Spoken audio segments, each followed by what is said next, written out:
Hola, hola, soy Sicomar Susano, estamos en este libro hablado, el día de hoy de Sin Talento. Y por ahora tocamos la temática acerca de ahora somos dos, no me lo merezco. De esta manera me remonto efectivamente a lo que platiqué en el tomo anterior de Sin Talento, en el cual mi idiosincrasia se vio acompañada, desde luego, de esta creencia en la cual no valía, ¿verdad? O era invalidado por otros. Y desde luego, a partir de entender eso, cada que tomaba una toma de decisiones, se iba de la mano del no me lo merezco. Eh, la idiosincrasia de no merecer, desde luego, formó parte de mi vida. Esto que he explicado también en una de las primeras tomos, donde mencionaba que soy el tercero de tres, en donde yo suponía efectivamente que el primero en elegir era mi hermano mayor, el segundo el del medio, y yo como tercero, pues ya me tocaban como las obras. De esta manera, cada que yo tomaba una decisión, me cuestionaba si tenía certeza, si algo estaba bien en esto. Desde luego, ya lo mencioné también en algún tomo que cuando tomo mi maestría en calidad, en la productividad, empecé a sentir merecimiento, empecé a sentir que las cosas que hacía estaba bien, pero eso fue ya muy tarde. Eh, este no merecimiento me acompañó desde muy temprano. Recuerdo mucho cuando llegaban las épocas de Navidad.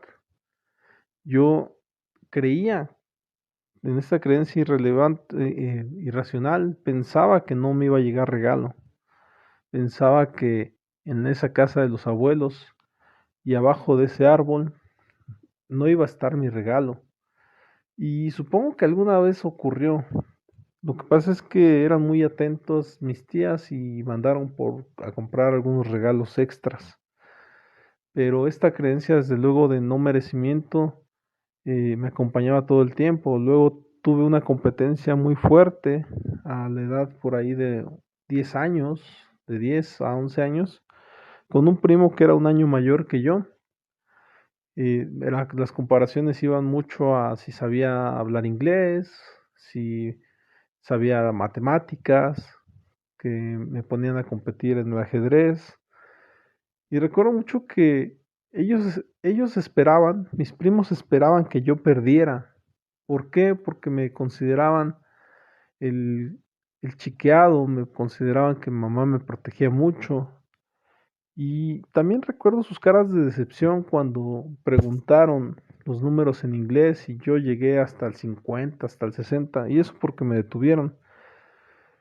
Y mi primo, que tenían ahí, chiqueado por ellos y al cual enseñaban muchas cosas, pues nada más pudo contar hasta el 11. Y en ese aspecto también en el ajedrez, yo que me la pasaba solo y pues la compañía de mi hermano, pero mi hermano para entonces lleva la secundaria, casi no estaba.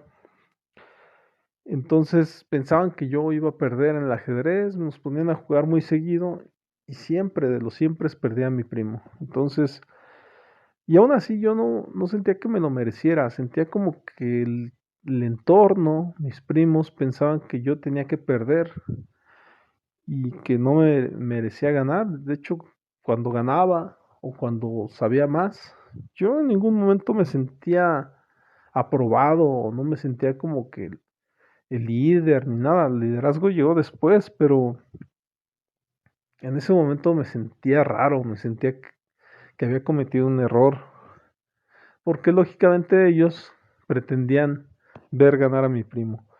Y esto, cuando trascendió a mi vida posterior, en la intención de tener novia, por ejemplo, a mis 11 años, primero necesito bajar de peso. ¿Por qué? Porque estoy gordito, porque para tener novia se necesita estar delgado. Y fue todo un año haciendo ejercicio, de los 11 a los 12. Recuerdo mucho que me gustaban dos niñas que eran más o menos de mi edad y que para mí eran muy guapas las dos, pero a final de cuentas, cuando fui creciendo y ya había adelgazado yo y jugaba mucho básquet, ya para entonces ya no me gustaban, porque ya los había visto que tenían muchos novios. Entonces, eh, tampoco es que me creyera mucho y dijera, ya estoy delgado y entonces ahora voy a buscar otras niñas. No, no, en ese momento yo siempre me sentía gordo, porque a pesar de estar delgado, eh, había gente que me decía gordo. Yo creo por aquella cuestión de que había sido gordo y o tal vez porque me veían que era lento, lento jugando básquet, siempre me lo dijeron, es que tú das la finta, tú pareces que eres muy bueno, pero a final de cuentas cuando jugamos eres lento o, o no das la talla o no logras tantos puntos o tampoco juegas bien.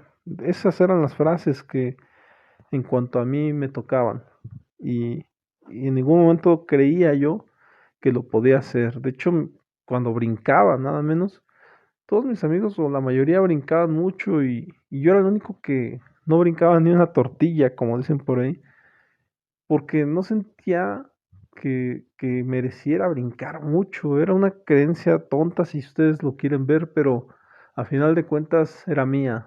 Y yo sentía que iban a llegar mejores momentos y que cuando eso llegara, entonces me iba a sentir pleno, pero la plenitud es una cuestión difícil de que ocurra. Sinceramente, pocas veces lo he sentido, sí lo he sentido, pero a final de cuentas, después de sentirme pleno, inmediatamente tengo cosas que hacer, inmediatamente tengo nuevos proyectos.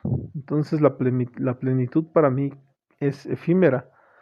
Y esto efectivamente ya en una época en la que me siento que me lo merezco, pero llegar a ese merecimiento tuvo muchas consecuencias. En su momento no se podía tan fácilmente.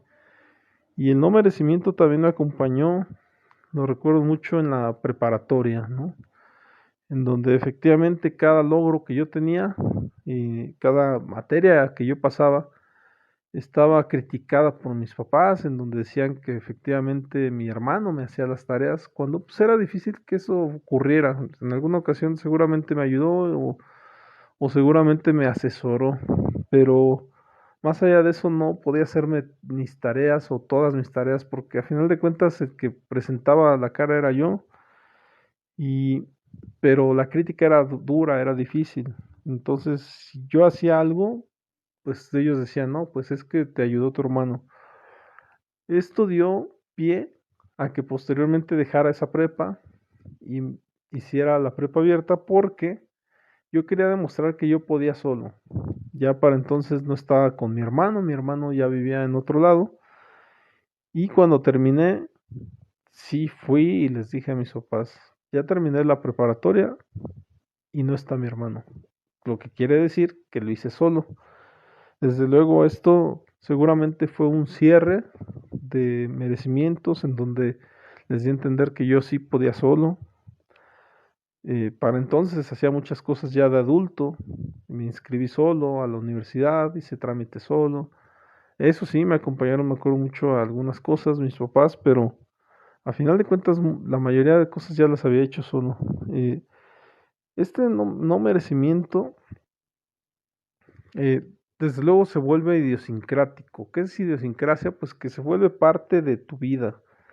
Se, llegas a sentir que así naciste, que hay un código genético que te hace no merecer, o que no puedes, o que eres lento, por ejemplo.